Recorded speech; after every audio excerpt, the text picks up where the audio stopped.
Hello hello hello hello hello નમસ્કાર નમસ્કાર નમસ્કાર નમસ્કાર નમસ્કાર મારા સામાજિક વિજ્ઞાનના સોલ્જર્સ. હું તમારો ભાઈ ભદ્રેશ ગઢવી ધોરણ 7 ની અંદર આપ સર્વેનું હાર્દિક હાર્દિક હાર્દિક સ્વાગત કરું છું. વિદ્યાર્થી મિત્રો, ધોરણ 7 ની અંદર વિષય સામાજિક વિજ્ઞાન ની અંદર આજે પાઠ નંબર 4 કે જેનું નામ છે મધ્યયુગીન સ્થાપત્યો, શહેરો, વેપારી અને કારીગરો. આ પાઠનો અભ્યાસ આપણે ખૂબ જ સરળ અને સમજૂતી સાથે વિસ્તારથી કરવાનો છે. તો ઝડપથી મારી સાથે જોડાઈ જાઓ અને આ લિંકને તમે તમારા બાળ મિત્રો સુધી શેર કરી દો, જેથી કરી અને ધોરણ 7 ની અંદર વિષય સામાજિક વિજ્ઞાનમાં એને પણ અભ્યાસનો મોકો મળે. તો કેમ છો મારા સામાજિક વિજ્ઞાનના સોલ્જર્સ? બરાબર. તો ચાલો મારા વાલા વિદ્યાર્થી મિત્રો, આજે હું તમને સરસ મજાનો અભ્યાસ કરાવું, જેથી કરીને પરીક્ષાની અંદર તમારે પૂરેપૂરા માર્ક્સ આવી શકે. તો ઝડપથી મારી સાથે જોડાઈ જાઓ અને આપેલું બાજુમાં લાઈક નું બટન દબાવી આપો પહેલા, અને આ લિંકને મિત્રો સુધી શેર કરી અને ચેનલ ઉપર જે નવા વિદ્યાર્થી છે એને સબસ્ક્રાઇબ કરવાની છે. તો ચાલો વિદ્યાર્થી મિત્રો, આજે હું તમને ભણાવવાનો છું પાઠ નંબર 4, જેનું નામ છે મધ્યયુગીન સ્થાપત્યો, શહેરો, વેપારી અને કારીગરો. હેને સાહેબ, મધ્યયુગીન એટલે શું? તો કે પ્રાચીન સમય અને અર્વાચીન સમયના જે વચ્ચેનો જે સમય છે એને મધ્યયુગીન અથવા તો મધ્યયુગ તરીકે ઓળખવામાં આવે છે. બહુ પ્રાચીન નહીં, ભૂતકાળનું નહીં, અત્યારનો અર્વાચીન નહીં, પરંતુ મધ્ય સમય, ખાસ કરીને ઈસવીસન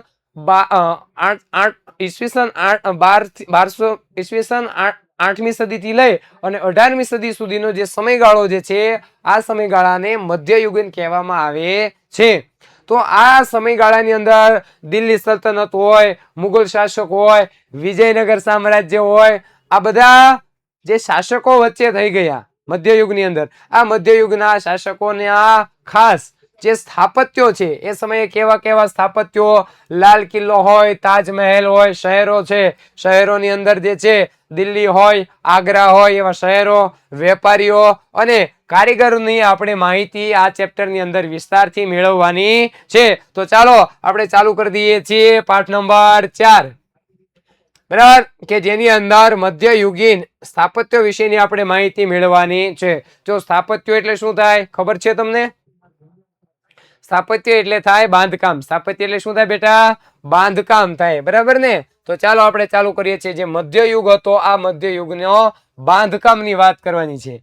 એની અંદર જે ભારતમાં શિલ્પ, સ્થાપત્ય, કલાઓ અને અનોખો અને લાંબો ઐતિહાસિક વારસો આપણને જોવા મળે છે. આપણે ભારત છે, આ ભારતની અંદર શિલ્પ કલા હે ને, હથોડી અને એરણ વડે કંડારી અને મૂર્તિ કે પથ્થરને જે છે આકાર આપવામાં આવે ને શિલ્પ સ્થાપત્ય કહેવાય. કલાઓ જે છે એનો અનોખો અને લાંબો ઐતિહાસિક વારસો આપણી સુધી રહ્યો છે.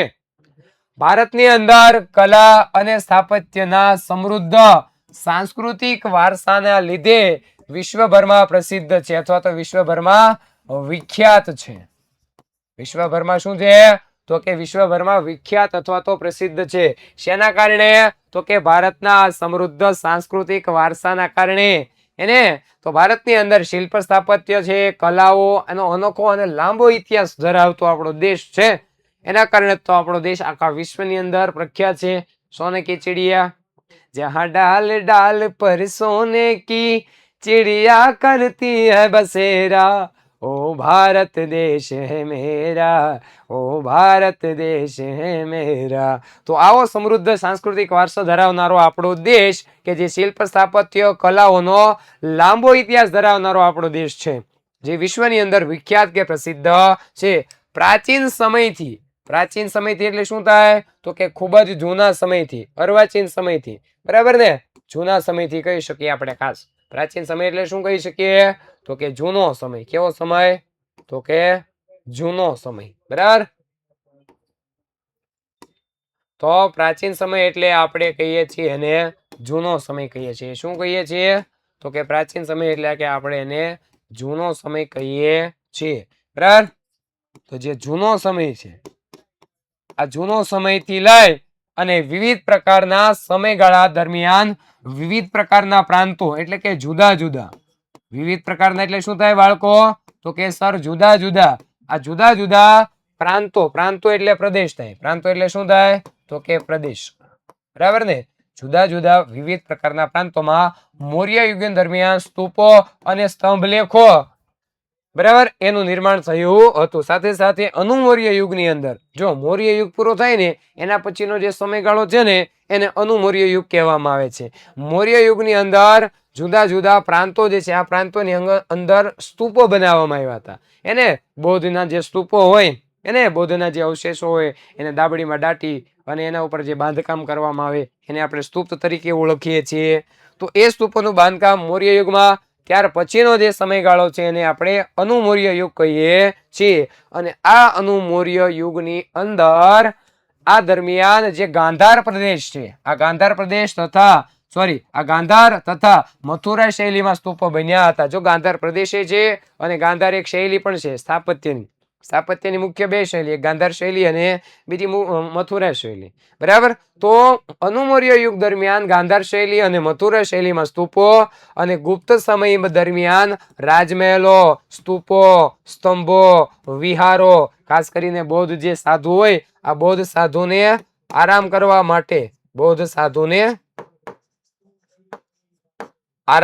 માટે માટેનું ભવન જેને વિહારો કહેવામાં આવે છે. બરાબર ને. તો બૌદ્ધ સાધુને આરામ કરવા માટેનું જે ભવન હોય એને વિહારો કહેવામાં આવે. બરાબર. તો એ અનુમૌર્ય યુગ દરમિયાન આવા સ્થાપત્યો જે છે એ થયા હતા. એને એમાં શૈલી કહીએ તો કે ગાંધાર શૈલી અને મથુરા શૈલી સ્તૂપો બન્યા હતા. એ દરમિયાન રાજમહેલો, સ્તંભો, વિહારો, મંદિરો આ દરેકનું જે છે એ નિર્માણ થયું હતું અથવા તો બાંધકામ થયું હતું. આપણે જે છે ખાસ કરી અને મધ્ય યુગ દરમિયાન કયા કયા સ્થાપત્યોનું બાંધકામ થયું એના વિશે આપણે અભ્યાસ કરીએ છીએ. તો આ અભ્યાસની અંદર અનુમૌર્ય યુગની અંદર ગાંધાર અને મથુરા શૈલીમાં સ્તૂપો છે. ગુપ્ત યુગ દરમિયાન રાજમહેલ, સ્તૂપ, સ્તંભ અને વિહારો અને મંદિરોનું નિર્માણ થયું હતું. બરાબર.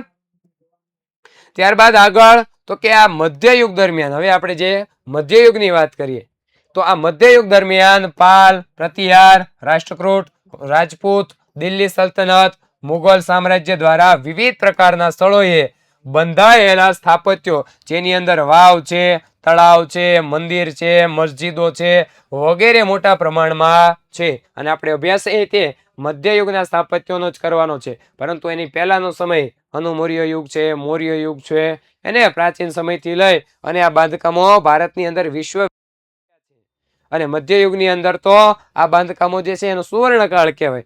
એવા બાંધકામો આજે પણ એના અવશેષો કે બાંધકામો ભારતની અંદર જોવા મળે છે. તો આ મધ્ય યુગમાં મેં તમને કીધું એમ કે રાજપૂત યુગ હતો, દિલ્હી સલ્તનત હતી, મુઘલ શાસન હતો. આ જે સમયગાળો છે બેટા એને મધ્ય યુગ કહેવાય. આ પહેલાની વાત થઈ પ્રાચીન સમયની. અત્યારનું જે બાંધકામ કરીએ, અત્યારનું જે સ્થાપત્ય કરીએ એને અર્વાચીન યુગ કહેવાય. આપણે વાત કરવાની છે મધ્ય યુગને. તો આ મધ્ય યુગના સ્થાપત્યોની અંદર જે પાલ વંશ, પ્રતિહાર, રાષ્ટ્રકૂટ, રાજપૂત, દિલ્હી સલ્તનત, મુઘલ સામ્રાજ્ય આ બધા વંશો દ્વારા કંઈક ને કંઈક સ્થાપત્ય બનાવવામાં આવ્યું હતું. જેમાં વાવ છે, તળાવ છે, મંદિર છે, મસ્જિદો હોય એ મોટા પ્રમાણમાં બાંધકામ થયું હતું. ભારતમાં વિવિધ પ્રાંતોમાં એટલે શું થાય તો કે જુદા જુદા પ્રદેશમાં વિવિધ પ્રાંતોમાં એટલે શું થાય બાળકો તો કે જુદા જુદા પ્રદેશમાં. બરાબર. આ જુદા જુદા પ્રદેશમાં વારસામાં મળી સ્થાપત્ય કલાને પોતપોતાની રીતે વિકસાવવામાં આવી છે. આ સ્થાપત્ય કલા જે છે એ જુદો જુદો પ્રદેશ પોતાની રીતે જે છે આ સ્થાપત્ય કલા વિકસાવવામાં આવી છે. તો બરાબર આપણે આગળ વધીએ છીએ. હવે પ્રસ્તાવના જોયા બાદ એમાં જે ત્યારબાદ સ્થાપત્ય કલા જોયા બાદ આપણે શિલ્પ કલા જોઈએ. કઈ કલા જોઈએ બાળકો તો કે સર શિલ્પ કલા જોઈએ. બરાબર. અને શિલ્પ કલા કોને કહેવાય તો અહીંયા લખ્યું છે. શું લખ્યું છે તો કે શિલ્પી. કોણ? શિલ્પી.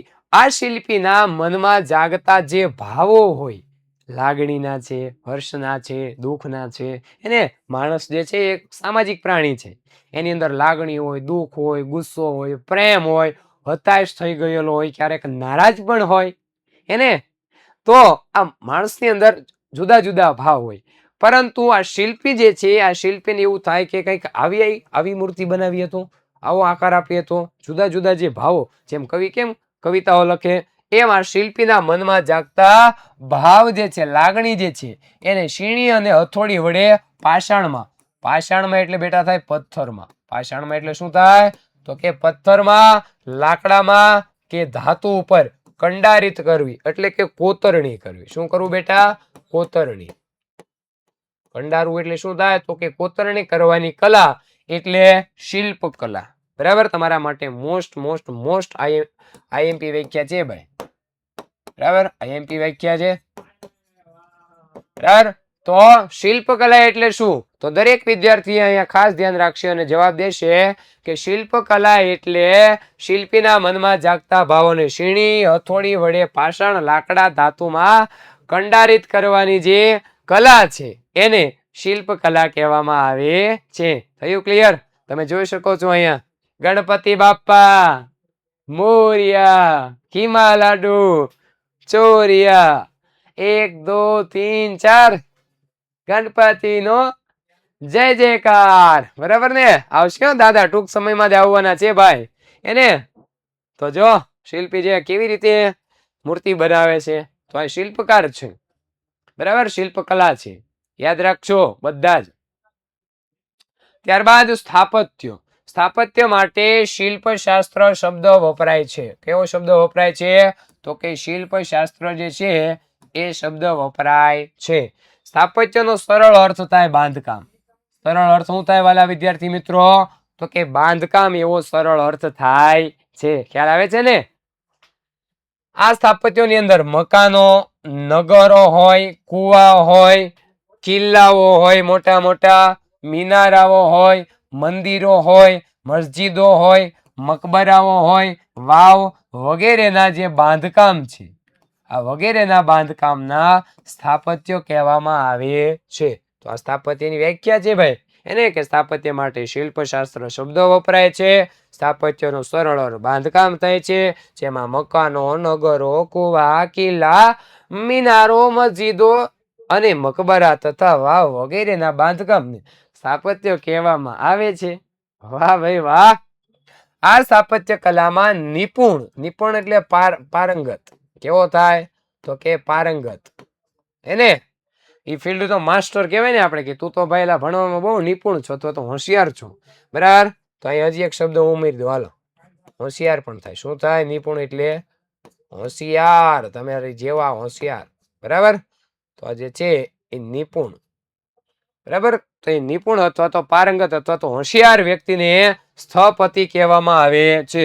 અને આ જે બાંધકામ કરે એને, તો આ બાંધકામ કરનાર જે વ્યક્તિ છે, આ વ્યક્તિને શું કહેવામાં આવે છે? તો કે સ્થપતિ કહેવામાં આવે છે. ખાસ તમારા માટે આ પણ જે છે એ આઈએમપી છે.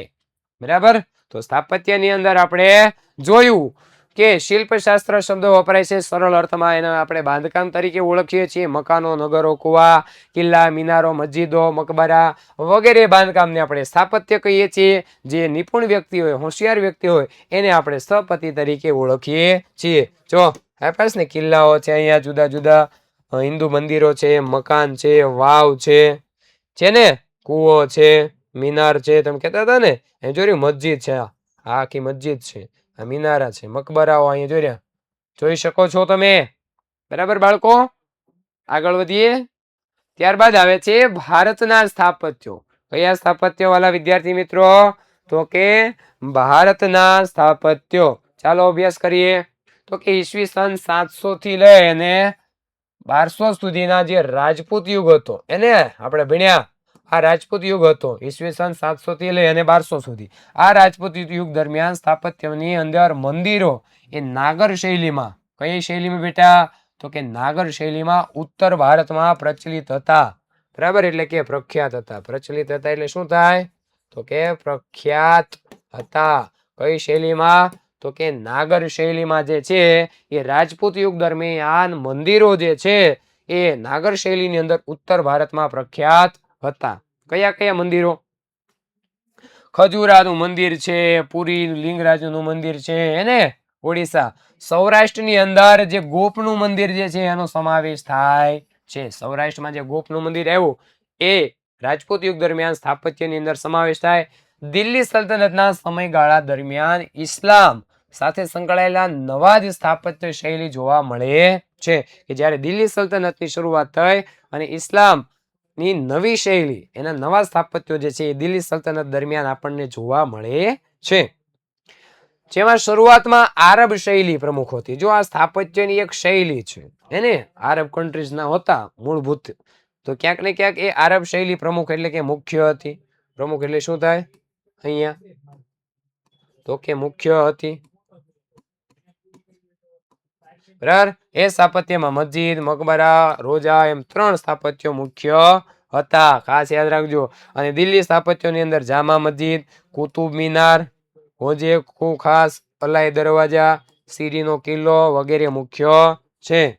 જો અહીંયા આપ્યું છે આપણને જામા મસ્જિદ, કુતુબ મિનાર, હોજે ખાસ, અલાઈ દરવાજો અને શીરીનો કિલ્લો. ગરમા ગરમ એલા ભાઈ શીરીનો કિલ્લો છે, હું શીરો નથી બેટા, તમને તો શીરો જ યાદ આવશે પણ અહીંયા શીરી છે. અહીંયા હું છે વાલા વિદ્યાર્થી મિત્રો, શીરી છે, શીરો નથી વાલા વિદ્યાર્થી, તો એ ધ્યાન દેવાનું છે. આ છે કુતુબ મિનાર ને આ જામા મસ્જિદ, આ હોજે ખાસ, આ અલાઈ દરવાજો જોઈ લ્યો, અને આ શીરીનો કિલ્લો. હોજે ખાસ એક તળાવ છે, હોજે ખાસ શું છે, તળાવ છે. તો વાલા વિદ્યાર્થી મિત્રો, જે તમે પીડીએફ સરસ મજાની જોવો છો એ તમારે જોઈતી હોય તો એના માટે તમારે આપણી એપ્લિકેશન વિદ્યાકુલ પ્લે સ્ટોર માંથી ડાઉનલોડ કરવાની રહેશે, જ્યાંથી તમને સ્વાધ્યાયનું સોલ્યુશન મળી રહેશે, એમસીક્યુ ટેસ્ટ મળી રહેશે, પાઠ્યપુસ્તકની પીડીએફ બિલકુલ ફ્રીમાં તમને આપણી આ એપ્લિકેશન પરથી મળી રહેશે. તો ઝડપથી ડાઉનલોડ કરી લેવાની છે. ત્યારબાદ અહીંયા ધ્યાન, ફિરોજે તુગલક બનાવેલી જે મસ્જિદ છે અને નહેરો એ વિશિષ્ટ પ્રકારના હતા. જે ફિરોજ તુગલક કરીને જે શાસક હતો એને એના સમયગાળા દરમિયાન બનાવી હતી મસ્જિદો અને નહેરો બનાવી હતી, નહેરો કાઢી હતી. ગુજરાતમાં, બંગાળમાં અને માળવાના મુસ્લિમ શાસકોએ આ સમયમાં અનેક સ્થાપત્યો જે છે એ તૈયાર કર્યા હતા. કોઈને, તો કે ગુજરાત છે, માળવા છે, હે ને, તો એ બંગાળના અને આ શાસકોએ અનેક પ્રકારના બાંધકામો તૈયાર કર્યા.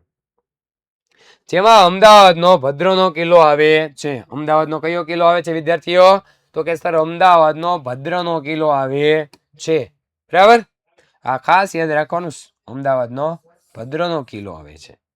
જામા મસ્જિદ, બંગાળની સોનાની મસ્જિદ વગેરે અગત્યના સ્થાપત્યો છે. ભદ્રનો કિલ્લો ક્યાં આવ્યો બાળકો, તો કે અમદાવાદમાં. ક્યાં આવ્યો, અમદાવાદમાં. આ સમયમાં હિન્દુ સ્થાપત્યમાં રાણા કુંભાએ બંધાવેલો કુંભલગઢનો દુર્ગ, દુર્ગ એટલે થાય કિલ્લો, દુર્ગ એટલે શું થાય, કિલ્લો થાય. શું થાય, યાદ રાખજો કે રાણા કુંભા, હેને, મેવાડની અંદર રાણા કુંભા થઈ ગયા, તો આ રાણા કુંભાએ એક કુંભલગઢ નામનો જે કિલ્લો બંધાયો. ઘણા બધા વિદ્યાર્થી રાજસ્થાન ગયા હોય કદાચ, તો અહીંયા જઈ આવ્યા હોય કુંભલગઢ. એ કુંભલગઢ કોને બંધાવ્યો હતો, તો કે રાણા કુંભાએ જે છે એ રાજસ્થાનની અંદર આ કુંભલગઢ બંધાવ્યો હતો. ચિત્તોડની અંદર, હેને, ચિત્તોડનો શાસક કોણ હતો, પ્રતાપ. તો આ ચિત્તોડની અંદર કીર્તિ સ્તંભ અને વિજય સ્તંભ પણ અગત્યના છે. એને તો ખાસ કરીને ચિત્તોડ જે છે, આ ચિત્તોડ જે રાજસ્થાનમાં આવ્યું ને, કીર્તિ સ્તંભ કે વિજય સ્તંભ જે છે એ અગત્યના છે. એ પણ આપણે ખાસ યાદ રાખવાના છે. વિજય સ્તંભ ક્યાં આવ્યો, તો કે ચિત્તોડ. કઈ જગ્યાએ, રાજસ્થાન. જોવું છે, હા યા જોઈ રહ્યો, આ છે કુંભલગઢ. બહુ લાંબી દિવાલ છે ભાઈ, રાજસ્થાનની અંદર બરોબર બધા પહાડોની વચ્ચે આવેલો આ મહેલ છે, રાણા કુંભાએ બંધાવ્યો હતો, જેને કુંભલગઢનો દુર્ગ અથવા તો કિલ્લો કહેવાય. દુર્ગ એટલે કિલ્લો.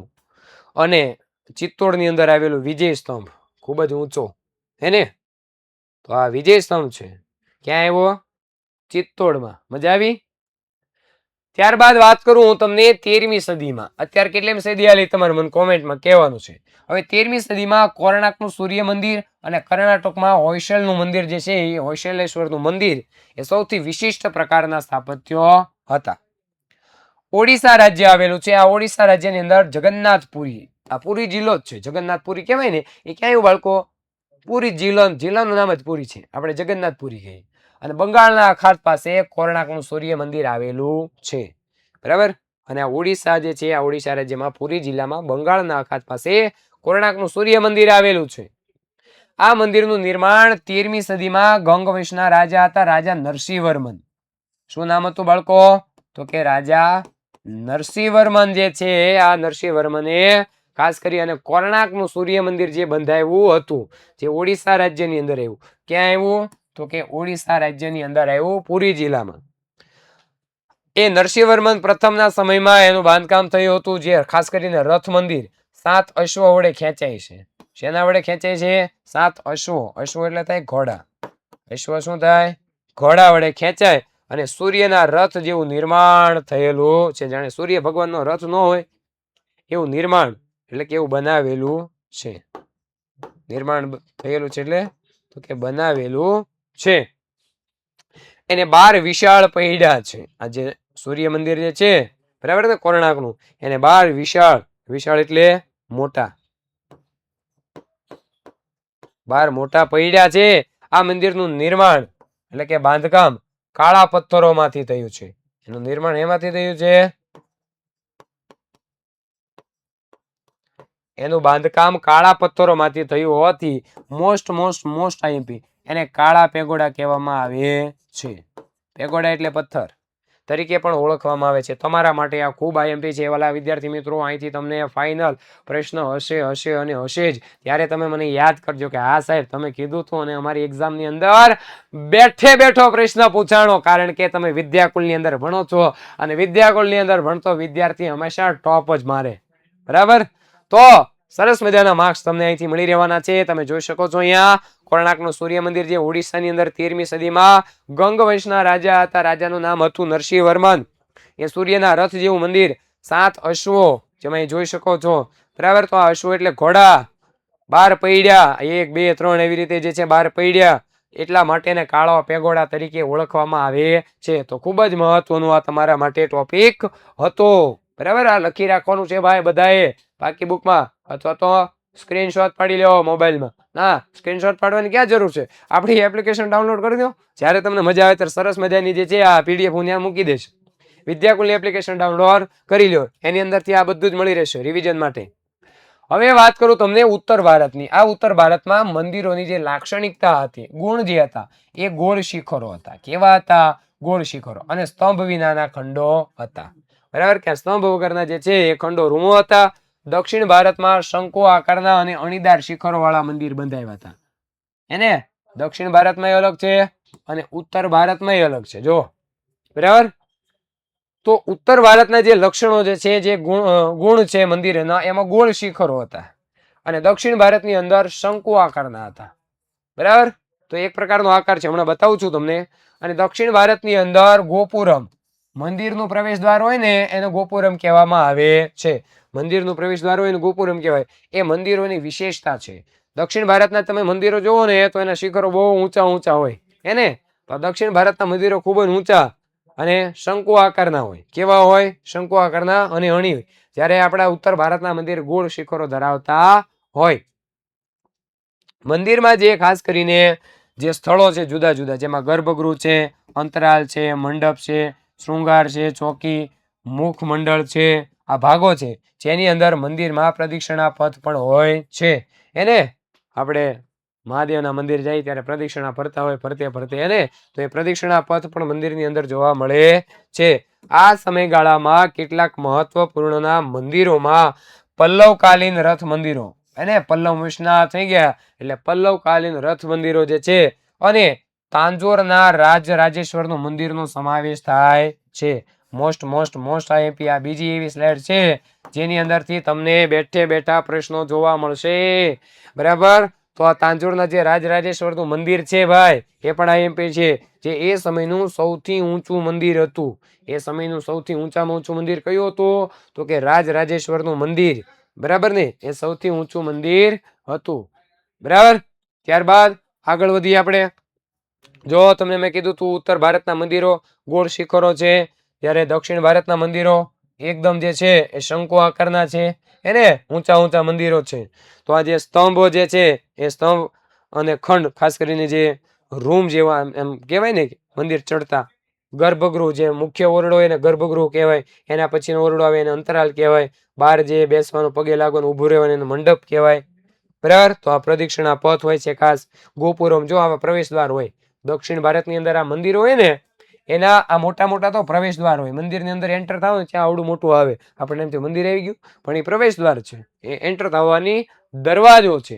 તો આ મંદિર સ્થાપત્યમાં ઉત્તર અને દક્ષિણ ભારતના મંદિરો છે.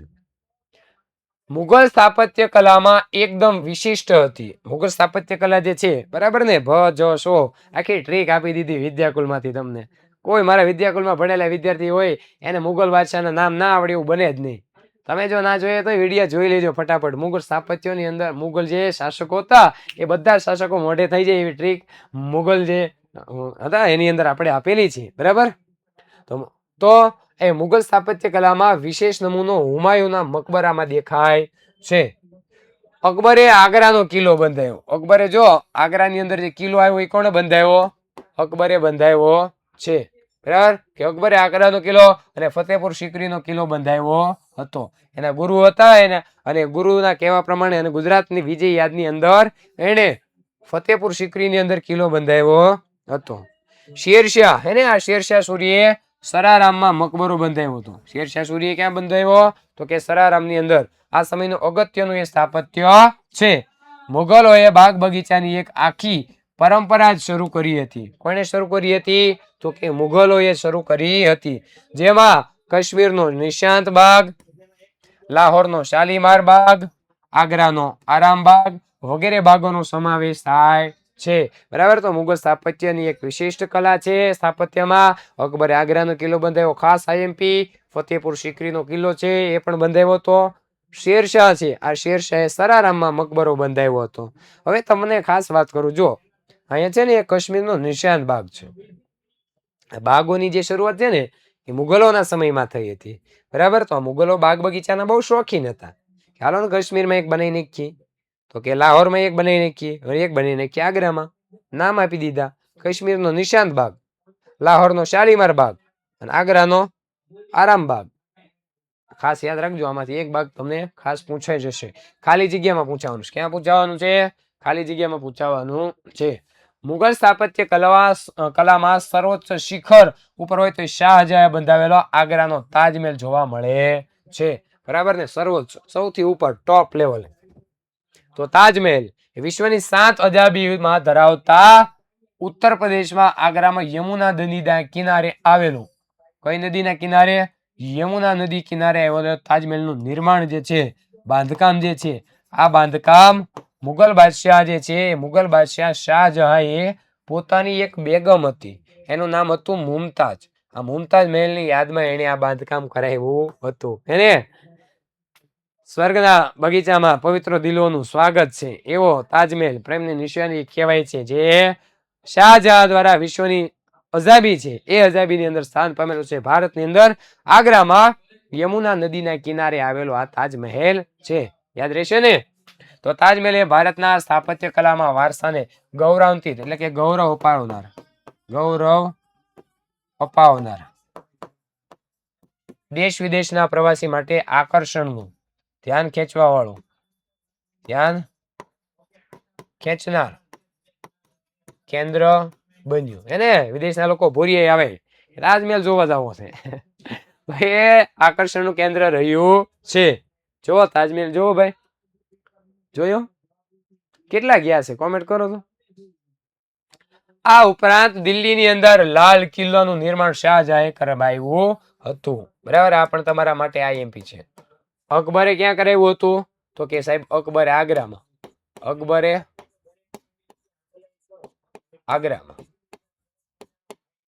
અને લાલ કિલ્લાનું નિર્માણ શાહજહાએ ક્યાં કરાવ્યું હતું? તો કે દિલ્હીમાં. શાહજહાએ ક્યાં કરાવ્યું? કે શાહજહાં જે છે, આ શાહજહાએ દિલ્હીમાં, બરાબર. દિલ્હીમાં લાલ પથ્થરોથી તૈયાર થયેલા કિલ્લામાં દીવાને ખાસ અને રંગમહેલ જેવી મનોહર એટલે કે મનને હરી લે તેવું, બરાબર ને, મનને હરી લે તેવી ઇમારતો બંધાવી હતી, જેમાં સજાવટમાં સોનું, ચાંદી, કિંમતી પથ્થરો અને અદ્ભુત એવો સમન્વય જોડાણ કર્યો હતો, બરાબર ને. એવું જોડાણ જે છે એ કર્યું હતું. કોણે? તો કે એ સમયની અંદર જે મનોહર ઇમારત હતી ને એની અંદર. આ જ કિલ્લામાં શાહજહાએ કલાત્મક મયુરાસન પણ બનાવડાવ્યું હતું. જો લાલ કિલ્લો એને 15મી ઓગસ્ટ હોય કે 26મી જાન્યુઆરી હોય? તો 15મી ઓગસ્ટ હોય કે 26મી જાન્યુઆરી હોય ત્યારે લાલ કિલ્લા ઉપરથી મોદી સાહેબ આવે, મયુરાસન બનાવ્યું હતું. જો જોઈ શકો છો તમે અહીંયા, બરાબર છે. આ સમયે શીખ સંપ્રદાય હતો, બરાબર ને. હોય બલ્લે બલ્લે, હોય શાબાશ, વાહેગુરુ જી दा ખાલસા, વાહેગુરુ જી दी ફતેહ, જો બોલે સોનિહાર, સત શ્રી અકાલ. તો એ જે સુવર્ણ મંદિર છે સોનાથી, એનું નિર્માણ એ અમૃતસરમાં જે છે એ થયું હતું. ક્યાં થયું હતું બેટા? તો કે સુવર્ણ મંદિર, શ્રેષ્ઠતમ એટલે કે શ્રેષ્ઠમાં શ્રેષ્ઠ, હેને, શ્રેષ્ઠમાં શ્રેષ્ઠ મંદિર, એ સ્થાપત્ય સુવર્ણ યુગનું નિર્માણ અમૃતસરમાં થયું હતું, હેને. તો આ પણ યાદ રાખવાનું છે તમારે કે શીખ સંપ્રદાય જે છે એ સુવર્ણ મંદિર ક્યાં આવ્યું બેટા? પંજાબમાં અમૃતસરમાં આવેલું છે. બસ વાલા વિદ્યાર્થી મિત્રો, તો આજના લેક્ચરમાં આપણે અહીં સુધી રાખીએ છીએ. મળીએ છીએ નવી માહિતી સાથે. ત્યાં સુધી બસ મને રજા આપો. જોતા રહો વિદ્યાકુલની આ એપ્લિકેશન, આ યુટ્યુબ ચેનલ જોતા રહો. બસ મળીએ છીએ નવા લેક્ચરની અંદર નવી માહિતી સાથે. ત્યાં સુધી બધાને જય હિન્દ, જય ભારત, જય જય ગરવી ગુજરાત.